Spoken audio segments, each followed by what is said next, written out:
Now let us do the use of ought to. ought to expresses moral obligation. should was for advice, must for obligation, compulsion करना ही है, तुझे करना ही है, आपको करना ही पड़ेगा, ठीक है। लेकिन यहाँ पर है moral obligation. it becomes our morality. Morality क्या होती है? व्हाट इज़ गुड और बैड, जो हमें इस चीज़ का बताती है ये अच्छा है ये बुरा है। जैसे पेरेंट्स बोलते हैं ऐसा नहीं करना है ऐसा करना है, this is morality. When we are talking about moral obligation we must use ought to, ठीक है। फॉर एग्जाम्पल, और this is also use to express desirability. Desirability को बेटा हिंदी में बोलते हैं वांछनीयता. वांछनीय है, कंपल्शनी, कंपल्शन नहीं है, ठीक है, वांछनीयता है, वो ऐसा डिज़ायरेबल है कि you ought to do this, लेकिन वो कंपल्शन नहीं है. कंपल्शन का ऑपोजिट हो गया एक तरह से. For example, we ought to love our neighbours. This becomes our moral duty. अपने आस पड़ोस से, अपने से छोटे बच्चों को, अपने से जो गरीब है उनको सभी को प्यार से देखना है. That becomes our moral duty. Another one is we ought to help the poor. Yes, it becomes our moral duty. हमने उनके ऊपर हंसना नहीं है, ठीक है, हमें उनकी हेल्प करनी है. Number 3 is we ought to know our culture better. It becomes our moral duty. We ought to know our culture better. अब आजकल के टाइम में क्या हो रहा है, हम अपने कल्चर पर हंस रहे हैं, ठीक है, हम अपने कल्चर पर हंसते हैं. हमारी हिमाचल में देखिए क्या कल्चर है, दुपट्टा, ठीक है. अपर में आप शिमला चले जाओ, ढाटू, गाची, वो हमारी एक धरोहर है, उसके ऊपर हमें गर्व है, वो हमें आना चाहिए. That becomes our moral duty. You ought to have the knowledge of, ठीक है, ये you ought to, we ought to know our culture better. Suppose आप को किसी ने बोल दिया यार चुन्नी चुन्नी से क्या रखा है, दुपट्टा क्यों लेना है, ढाटू क्यों पहनना है, गाची क्यों करनी है, सदरी क्यों पहननी है, ये वाला खाना क्यों बनाना है, ये वाला खाना. Oh, this is our culture and my dear you ought to know about your culture. आपकी मॉरल ड्यूटी बनती है, ठीक है. फिर लास्ट है you ought to have the knowledge of computer. देखिए यहाँ पर डिज़ायरेबिलिटी को आप बिल्कुल आसानी से समझ जाओगे. मान लो कि किसी विभाग में there is a post vacant, ठीक है, एक एडवर्टीजमेंट निकली, ठीक है, उसमें लिखा कि you must be A graduate and you must have the knowledge of computer. You must have the knowledge of computer mean compulsory. If you are not having diploma in computer your application will be rejected straightforward. सीधा reject हो जाएगी क्योंकि must लिखा है उसमें कि you must have the knowledge of computer. It mean it is compulsory. तो आपको वहाँ कंप्यूटर नहीं होगा तो कट, आपकी एप्लीकेशन गई. लेकिन the application format is saying you ought to have the knowledge of computer. this is desirable. वांछनीय है कि भाई हमारी जो ये पोस्ट है इसमें अगर आपको, आजकल सभी पोस्ट में एक टीचर को भी कंप्यूटर आना चाहिए, बहुत सारे काम कंप्यूटर पर करने पड़ रहे हैं. एक पटवारी को भी कंप्यूटर आना चाहिए, ऐसा नहीं है कि क्लरिकल को ही आना चाहिए. एक लॉयर है उसको भी कंप्यूटर आना, वो अपना बहुत सारा काम कंप्यूटर पर करते हैं. बहुत सारे ऑफिसर्स, जितने भी बड़े ऑफिसर्स हैं सब अपने अपने कंप्यूटर पर काम कर रहे होते हैं.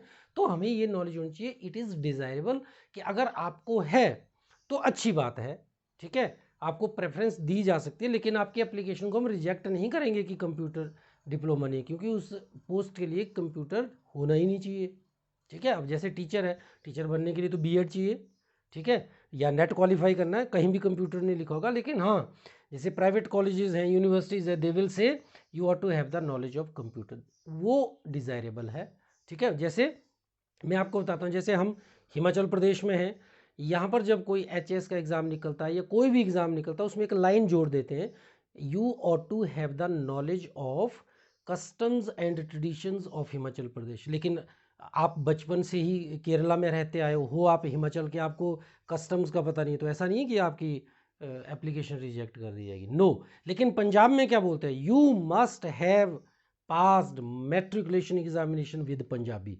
नहीं होगा तो स्ट्रेट फॉरवर्ड रिजेक्ट हो जाएगी. वहाँ कंपल्सरी है पंजाबी मैट्रिक तक. यहाँ पर कस्टम्स एंड ट्रेडिशंस, उसका तो कोई डिप्लोमा होता नहीं है, वो हाँ आना चाहिए आपको, क्योंकि जिन लोगों के बीच में रह करके आपने काम करना है उनके बारे में आपको पता होना चाहिए, that becomes your moral duty. ठीक है, तो प्रोबेबिलिटी के लिए भी ought to यूज करते हैं, prices ought to come down soon। ठीक है, प्रोबेबिलिटी है कि यार अब तो आ ही जाने चाहिए नीचे। A child ought to learn alphabet by the age he or she is 6, तो 5-6 साल तक उसको आ जाना चाहिए, ये एक प्रोबेबिलिटी है।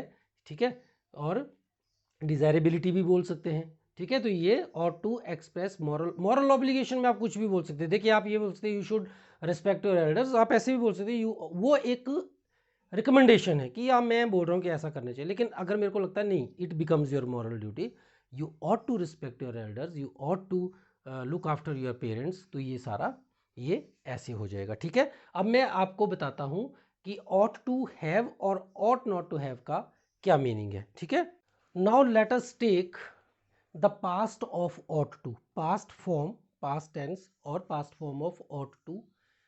Past form of ought to is ought plus perfect infinitive plus third form of the verb means ought to have. First we were using ought to, first form ought to do, ought to help, ought to. Now we are saying ought have, ought to have. ठीक है, perfect infinitive ought plus to, और to तो साथ ही रहेगा। ठीक है, plus perfect infinitive for past. ये कब बोलेंगे, ऐसा स्ट्रक्चर कब बनेगा? Is use to express past obligation that was not fulfilled carried out. Past कुछ ऑब्लिगेशंस थी, आपको वो करना चाहिए था पर आपने नहीं किया। ठीक है, तब आप ऐसा सेंटेंस बनाएंगे कैसे? You ought to have gone to the station. ठीक है, आपके पापा ने दिल्ली से कोई सामान भेजा, आपने स्टेशन जाना था, आप सोए रहे। ठीक है, और आके मम्मा को लगा कि सामान तो गया, वो तो लाए ही नहीं आप, तो आपको क्या बोलेंगे? वो you ought to have gone to the station. ये स्ट्रक्चर कब बोलने की जरूरत पड़ी ये sentence? Because but you didn't. जब आप नहीं गए तब बोला, अगर जाते तो क्यों बोलना था? तब तो बोलने की ज़रूरत ही ना पड़ती, क्योंकि चले गए आप, लेकिन नहीं गए। You ought to have gone to the station mean you didn't. मान लो आपने कोई क्लास अटेंड नहीं की और बड़ा इंपॉर्टेंट टॉपिक छूट गया, तो आपके क्लास फेलो या आपके मम्मी पापा या आपके टीचर क्या बोलेंगे? You ought to have attended the class. It means you didn't attend the class, that's why he is saying you ought to have attended the class. ठीक है, या you ought to have given him some money. Suppose some beggar is coming across you और उसने आपसे पैसे मांगे। ठीक है, आपने उसको क्या किया? चल चल मेरे पास कोई पैसा नहीं, उसकी बड़ी मिजरेबल कंडीशन थी और आपने पैसे नहीं दिए, मैं आपको दूर से देख रहा हूँ। फिर जब मैं आपसे मिला तो मैंने कहा you ought to have given him some money, यार दे देता उसको। ठीक है, आपको देने चाहिए थे। You ought to have given him some money but you didn't. You didn't तभी तो बोला मैंने, अगर आपने दे दिए होते तब क्यों बोलता? अगर आपने दे दिए होते पैसे तब तो मैं ये सेंटेंस बोलता है ना। आपने नहीं दी, इसीलिए बोल रहा है कि past obligation that was not fulfilled, you failed to do that action, that's why I am saying you ought to have given him some money. अरे बाबा दे देने थे उसको कुछ। ठीक है, या you ought to have gone to the station, अरे मूर्ख तुम्हें चले जाना चाहिए था।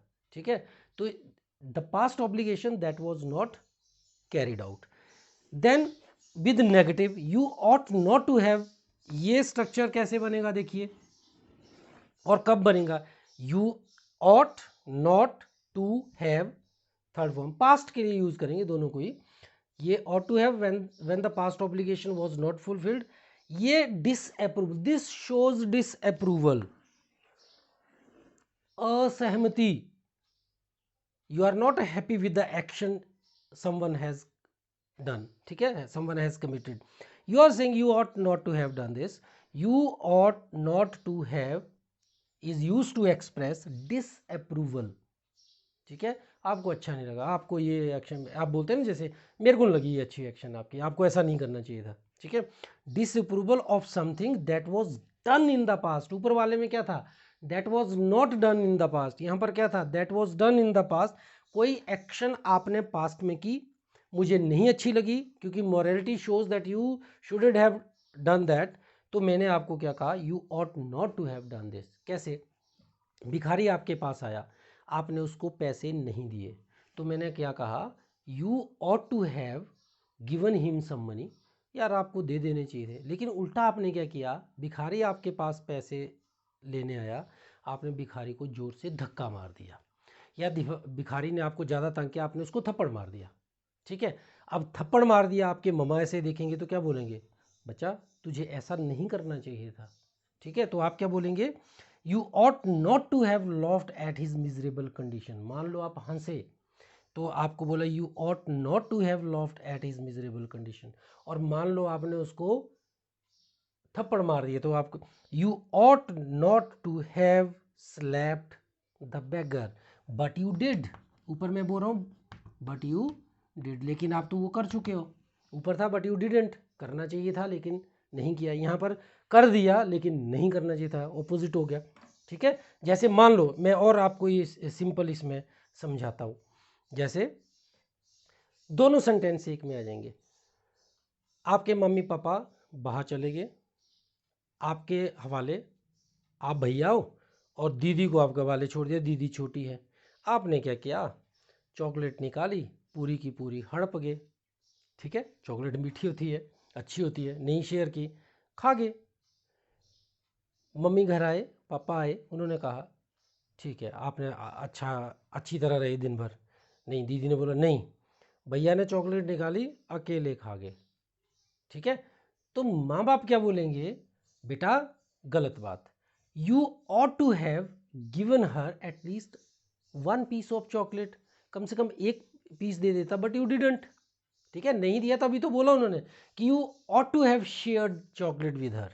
ठीक है, लेकिन दूसरा सीन ले लीजिए, मम्मी पापा बाहर गए हैं, भैया और दीदी को घर में छोड़ा, दीदी छोटी है, भैया कुछ कर रहे थे, गेम खेल रहे थे, दीदी ने बोला मैंने खेलनी है, भैया ने एक जोर का थप्पड़ मार दिया दीदी को और दीदी रोने लग पड़ी। ठीक है, जब मम्मी पापा आए तो दीदी ने आते बोला, कंप्लेंट की क्या, कि ही स्लैप्ड मी। अब उनको अच्छा नहीं लगा, वो नहीं करना चाहिए था उसको, तो उन्होंने क्या कहा, बेटा this is wrong, you ought not to have slapped your sister. आपको उसको थप्पड़ नहीं मारना चाहिए था, बट यू डिड। ठीक है, लेकिन आपने मारा। तो you ought not to have mean this is disapproval, you are disapproving, आप उसको रिजेक्ट कर रहे हो कि ऐसा नहीं करना चाहिए था तुझे, और यहाँ पर बोल रहे हैं ऐसा करना चाहिए था। ठीक है, तो ये दोनों सेंटेंसेस से आपको आई होप कि क्लियर हो जाएगा। तो ये जो एक ही कैटेगरी के थे, should, must and have to, I hope कि ये सारे आपको, और ऑट टू, ये क्लियर हो गए होंगे। Thank you, have a nice day. अगले जो मॉडल्स हैं वो हम करेंगे यूज टू, नीड और डेयर, तीन बचते हैं जिनको हम सेमी मॉडल्स भी बोलते हैं, because they are also used as principal verbs. ये सारे ही डिफेक्टिव वर्ब्स थे, ये सिर्फ हेल्पिंग वर्ब की तरह यूज होते थे, लेकिन वो सेमी वर्बल्स हैं। ठीक है, सेमी मॉडल्स हैं, क्योंकि वो एज प्रिंसिपल वर्ब भी यूज होते हैं। ओके।